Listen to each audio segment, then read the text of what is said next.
Hi guys, welcome back to the class. This is stage 2 of your research proposal, right? This is supposed to be in your chapter 3, stage 2. If you have a reference book or textbook, uh, you have to open to the chapter 6.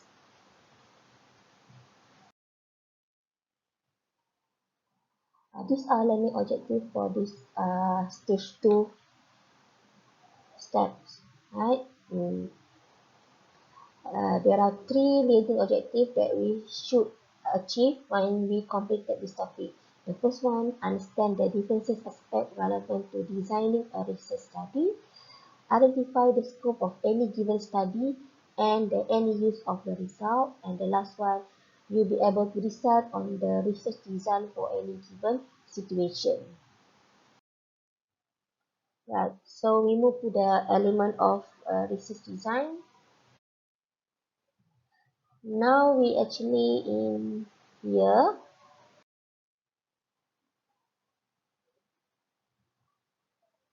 Um, this is the research design. If you look at the Umar Sukaran book, so what is a research design? So research design is an arrangement of a collection for it's actually an arrangement of condition for data collection and analysis of the data, and it's actually a conceptual structure within which research is conducted. It's actually a blueprint of your process of getting and then to complete your project. So in details, these are the research design. So it's actually a plan for selecting the resource in order to answer your research question and also address your research objective and to test your hypothesis. It's actually a framework or a blueprint outlines each procedures until you completed your study. Um, This when you write your chapter 3, when you are writing your section 3.1, you must be able to explain the whole thing in your procedures. Remember that you are writing the proposal. It must be in the future tense. In next semester, you change from the future tense into the present tense or the past tense. So proposal is actually your brief idea. You plan to do something. For example, of research design, right? This is a very complex research design.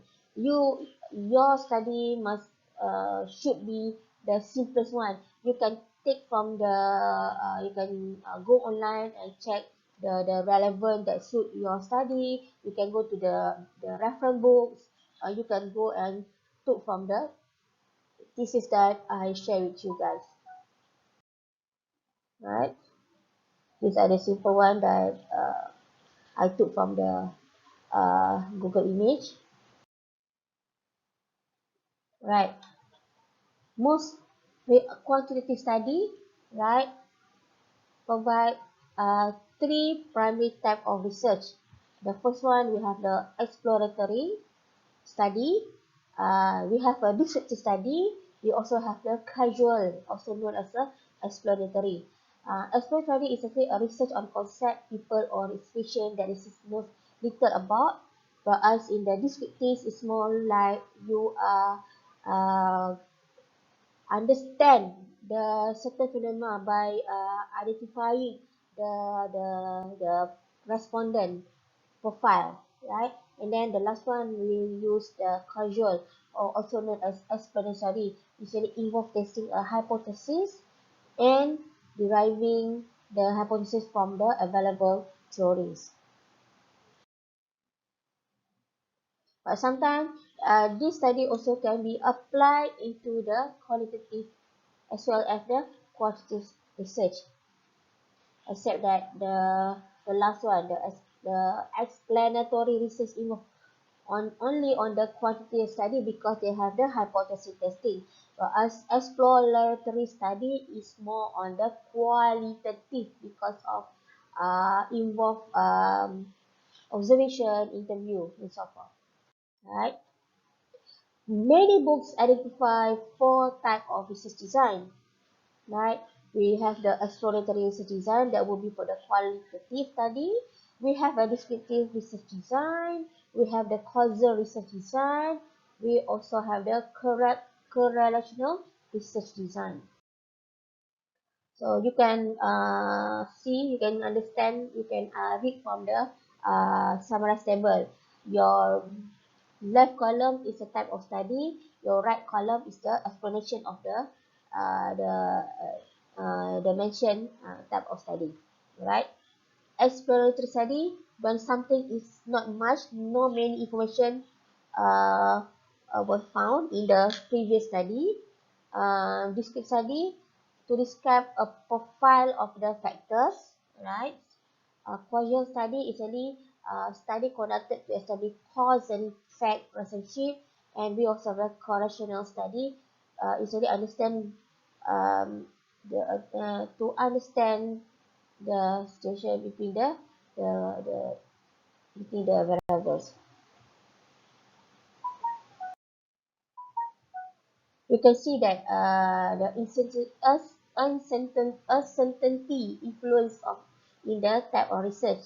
Um, Look at we are complete certain, right? Uh, when you are doing on the causal or you are doing the correlational statistic, because you have enough theory, you have fast heaps of information regarding your theories. But for the actually we have some or some doubt, we only have a limited resources. That's why I said that obsolete or ambiguity. Basically, exploratory research is to formulate the problem to from the you find the problem. If you have enough hypothesis, enough theory, you can develop your hypothesis, and you may establish your construct and establish the whole thing. But when you have not many information, then you focusing more on the qualitative study. The exploratory study can also be both, but usually you only connected for the qualitative, unless you have enough information. Right? Uh, See here is undertake to better comprehend the nature of problems since very few studies conducted in that area. Right? So it requires extensive preliminary work, right? Before you can develop model, design investigation, before you can find out the relevant or the theories that specific into the situation. From there you can develop the hypothesis. Right? So key point here, when there is not much information is available. Initial research conducted to clarify and define the nature of the problem does not provide conclusive evidence. Subsequent research expected. Right, the last one is a concept testing that tests some sort of stimulus as proxy for an idea about revert a proposal product. So why you conduct exploratory research? Because you need to discover a new idea, discover a new thing. You want to diagnose the situation, right? You are screening for the alternative. You are looking for the better solution, the better solution, right? So you can do both quantitative data and qualitative data. For example, that look at the question here. A service provider wants to know why his customer are switching to other service provider, right? If you are doing quantitative data, you preparing the questionnaire, you have sets of items, you have sets of questions that you list in your questionnaire. You distribute to your potential respondent to answer your questionnaire. But your answer might be limited because the list that you have sometimes not enough. Sometimes there are other things that you might lack of focus or you might not identify yet. But if you are looking on the qualitative data, you do observation, you do for interview, then you might get a better response, because that sometimes the respondent might um, provide with other uh, reason, other response to the question. And categories of exploratory research, experience survey, we have secondary data analysis, we also have the case study, we also have the pilot study. Experience survey, you asking someone who actually well versed about the process, the situation, the job, the problem, right? Because they are the accurate person who well versed with the situation. It's like this philosopher said that if you wish to know the road up the mountain, you must ask the man who goes back and forth on it. Right? You simply cannot ask someone who never go on that mountain, or worse, you ask someone who never go and live and enjoy the outdoor activities. Right? You must find someone who actually well versed with that area. Secondary data, uh, something that you read by now, your newspaper, your reports, your statistics, your manuscript, your thesis, and your articles. These are called as the secondary data. Why you use secondary data? Because of it's economical, and then it's easy to handle because they can get it online, right? And then your secondary data also available all the time, especially the open access website, right? And I understand that there are also students who can jailbreak the journal publication, or there are also what you call that link that can open every single article that not open access yet. Your articles, you can find something articles or materials that relevant to your study and become accurate and sufficient for your study. Case study, usually the company give you a problem, then from there you can understand well, and then you can provide the situation and solution as well. Pilot study, right? There are two things here in the pilot study. Usually pilot study, we use only small scale of respondent to ensure that you are measuring the right problem, you understand the right problem, right? For example, that if you doing the questionnaire, okay, before you can distribute your questionnaire, let's say that you wanted to distribute 450 questionnaire.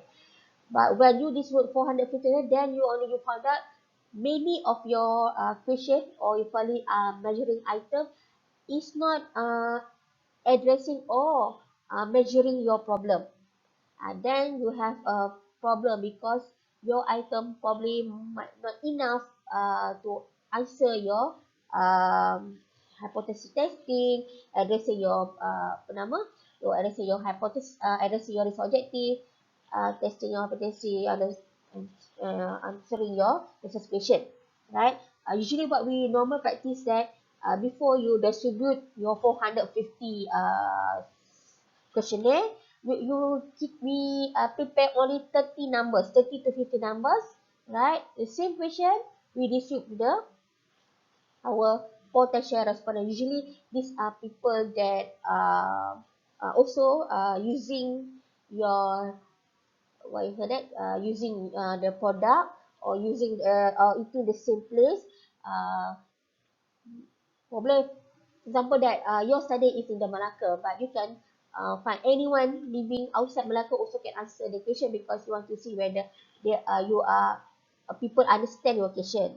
And beside 30 to 50 numbers of questionnaire, you also must give 10 numbers of your questionnaire into your supervisor, um, the lecturer who are well versed with that particular areas, and also some to the real customer. Alright. If everything is look okay, no problem, then you can distribute 450. If no change at all, you already have 30 to 50 number, you can only add up. Probably you need you want to distribute 450, but since you already have 30 numbers, you only distribute 420, because you already test the pilot test. Focus group, usually we conduct 3 sessions with a different people in the group. Normally in one session only 6 to 8 people. From there we conduct in-depth interview. We discuss more regarding the problem, the issues, and sometimes you need more session if you see that the result keep on growing, right? You cannot have more than 6 to 8 people, because you can't control, right? Because everybody have sometimes they don't want to talk, sometimes they just let the people who are very talkative to talk, or sometimes they are too shy to get involved, or sometimes it's too noisy until you cannot capture the gist of the story. Descriptive research is used to describe characteristics of certain group, estimate proportion of people in population, and to make a directional prediction. Right? It's this it's actually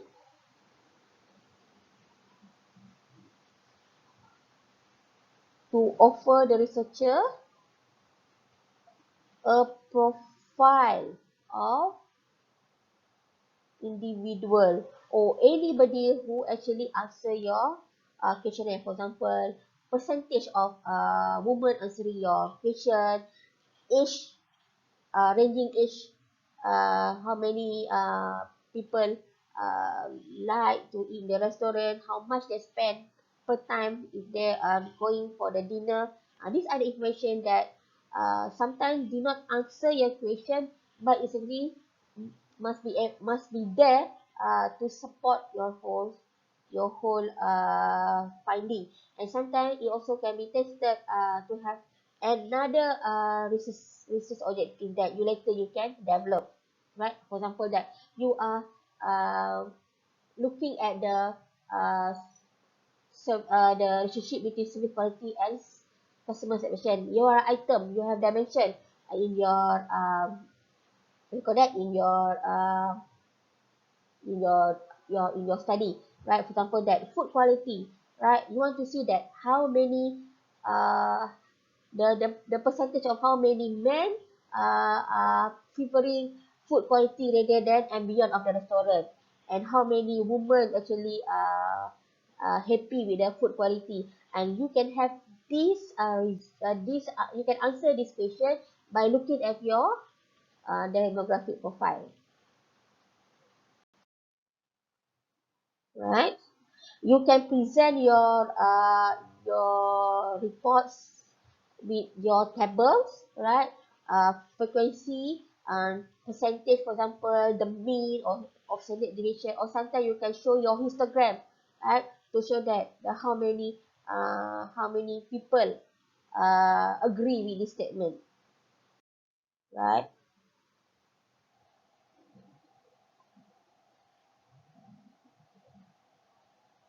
Okay, you can read that. For example, here, without the demographic profile, can you be able to provide with the statistic? No, right?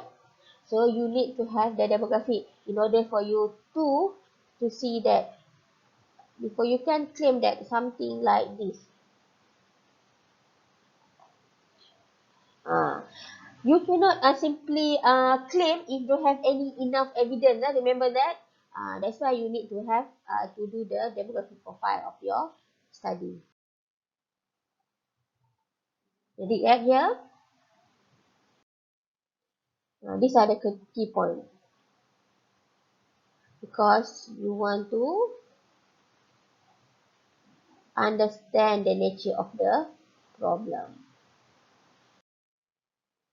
Then we proceed to the correlational research, right? It is necessary to establish a definitive cause and effect relationship. For example, conducted to examine the relationship between the variables money, love. Love, money.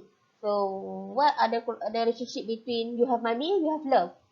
Because if you have money, you might get someone to love you because you have money to spend for them. They feel pampered, right?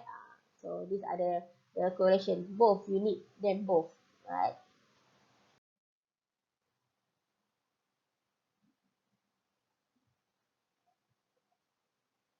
For example, to examine the relationship between quality and satisfaction.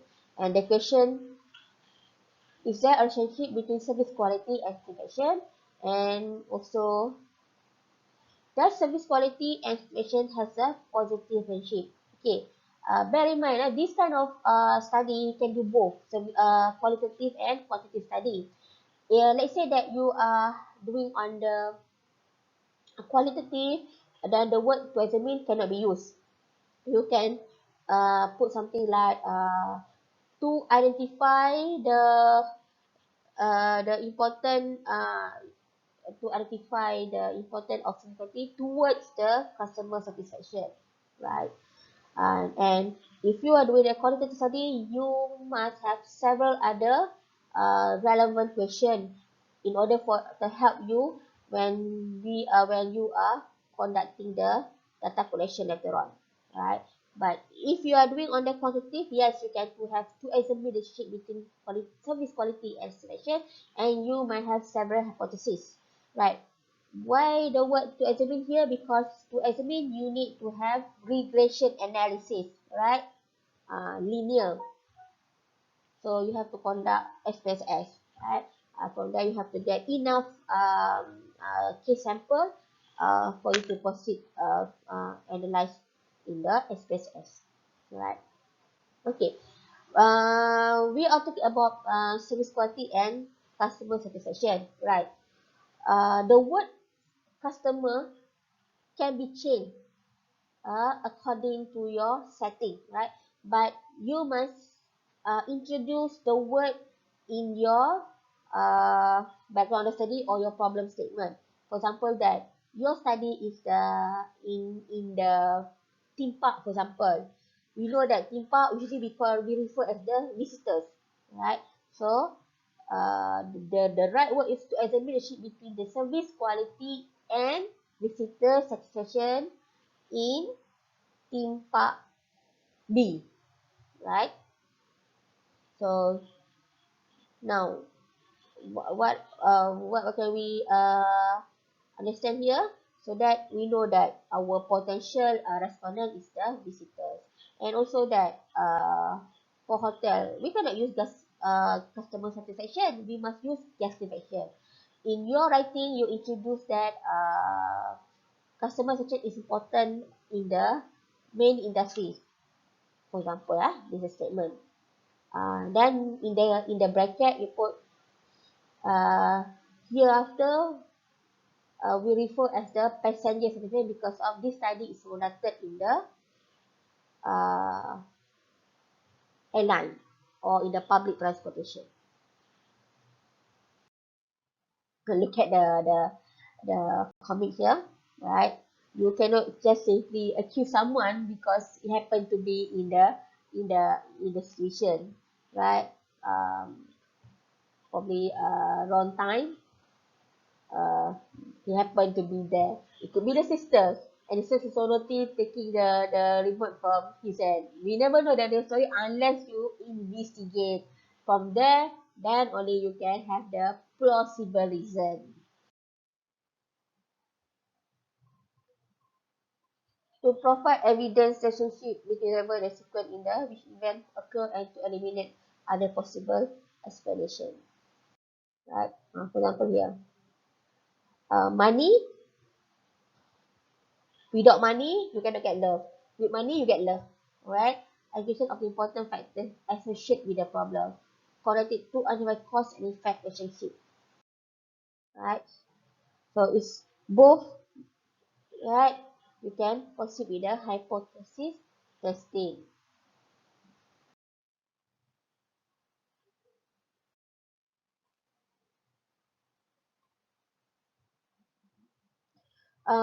Identifying consider is possible to prove because of there are possible explanation, right? But somehow you must with the result that you get, then you can have educated possible explanation.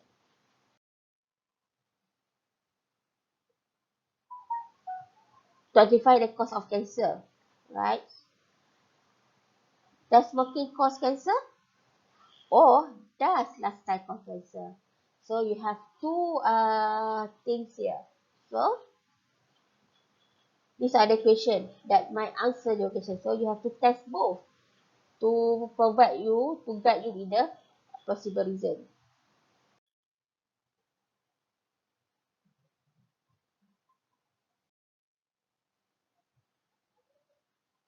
Question study, does smoking cause cancer? Variable X cause variable Y. Question E, researcher interested generating the important variable associated with the problem. Are smoking and cancer related? Are smoking, drinking, chewing tobacco associated with cancer? If so, so which one contribute more? So from the result of your regression, you can see that the beta loading there, whoever that have provide with the highest uh,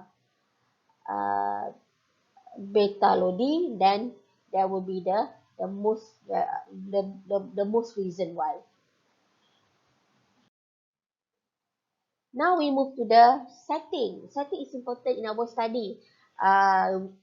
If you are food service student, or you are culinary student, or you are a medical student, you have to go to the real environment to collect your data. Specimen, for example, swab test, DNA, alright. So non-contact the natural environment where work proceed normally. If someone complains they are eating in this place cause stomach ache, for example, food poisoning, then a group of people have to go to the restaurant and collect the sample, right? But in our case, tourism, hotel, usually we are on the contrived or artificial setting, because we just go to the restaurant, we wait outside. Let's say that if we ask them if they're willing to answer our question, then we uh, distribute our questionnaire.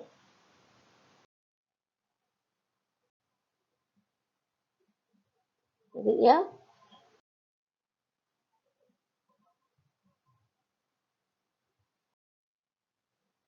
So service strategy experiment, of course, I'm sure that my student, you hotel and tourism student are not involving in the experiment, right? Yes, we do survey research. We also do the observation and case study. You can use the word case study, but real case study is more on the company giving you a problem, right? But you can also say case study. But the best, you just don't use the case study words. Okay. Mixed method, please don't do mixed method, because you have to do both qualitative and quantitative. You have to do qualitative first. You are writing the whole procedure of the qualitative. You collect the data, you summarize. From the result that you have from the qualitative, you come up with the hypothesis, and then from there you level your questionnaire to answer, and from there you have another chapters. Yes, you have several chapters rather than normal one. Normal one you have 5 chapters. plus another study, you already have another 2 plus 1. I think you can go writing up to 9 to 10 chapters. Okay. Uh, then the last chapter, you have to conclude everything from your qualitative study and quantitative study. You have to do everything. You have to blend it well to have the one consensus suggestion or conclusion. Action research usually someone like teacher, for example. Grounded theory is something totally new. If you're doing on the service quality satisfaction, that's not a grounded theory because there are so many theories available. Just you have find ways to get the information, right? Uh, Look at this one, the researcher interference of the study. The left column is research design and the right column the explanation of the interference. You only have a minimal interference if you're doing on the field study or non-contrast setting. But you have moderate interference if you have field experiment, and you have burst of or excessive of interference if you're on the lab experiment because you are involved in lab testing. You are doing it actually. That's why you have the excessive interference. Your study, right, uh, must have a time limit. For your final year project, only use cross-sectional studies. In your chapter 3, in your first section 3.1, right, you must identify that when are you plan for your data collection. It must be reason why. Okay, you cannot just simply put the date. Let's say that you are thinking of doing a study in the theme park. So the best time to collect data is between November and December. Why? For those who answer because of school holiday is right? Because the school holiday, and then usually the place like theme park, like the resort, right, is very busy. You can collect data at that time. But during the weekdays, it's not the best time for you to collect your data at the theme park because how many people actually are going to the theme park during the working days or school days. Okay, so you must be able to answer this question. Don't thinking of the longitudinal studies. This is if you're doing on the master by research or PhD because you need to revisit the place. Okay. So if you visit the place, then only you can. So for example that first quarter of the year 2021 you collect data. Then second quarter, third quarter, fourth quarter. Then you have the whole year, right? So then from there you can start, right, preparing your analysis. To whom shall you distribute your data, your questionnaire? To whom shall you interview people? Right, this is what we call as the unit of analysis. You must also identify in your research design. Right, unit analysis is actually involve things, right? Individu or individual, diet is a pair, a group of people, organization, culture, right? Sometimes animal also, you collect data from animals. It could be agriculture also, because unit analysis. You are collecting grass, for example, you are collecting sample from the beach or from the fountain, from the lake. These are all the unit of analysis, and you should be able to introduce your unit of analysis at the beginning of your study, in your problem statement, in your background of the study, right? So unit of analysis individual, it could be anybody, right? It could be each one of you in the class, right? This diet or pair uh, is important in certain study, right? You want to see that something happen, the outcome is like this. For example, like you study of the effectiveness uh, effectiveness of the supervision between supervisor and supervisee in the FPHP, right? So you must find the supervisor A and the supervisor B. You cannot use supervisor A, but you use supervisor C, because supervisor C have a different student. Supervisor C have a different supervisor, right? Same goes as husband and wife.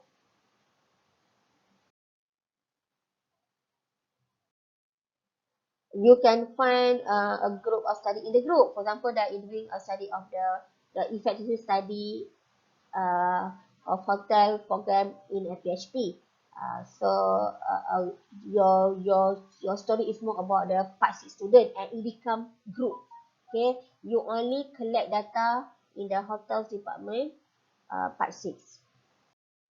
But you are talking about the student hotel satisfaction uh, towards the FPHP, and then here you might have to ensure that you collect data from the part 1 until part C, inclusive those students actually who are in the internship. And sometimes you have to collect as well the student from the cawangan industry, right? Of course, you're not going there because that's too many to hassle unless you have money and you have time, right? If you got PhD, for example, then you may do so. Countries, right? From the result, you can compare each country, right? These are the summarize of the unit of analysis.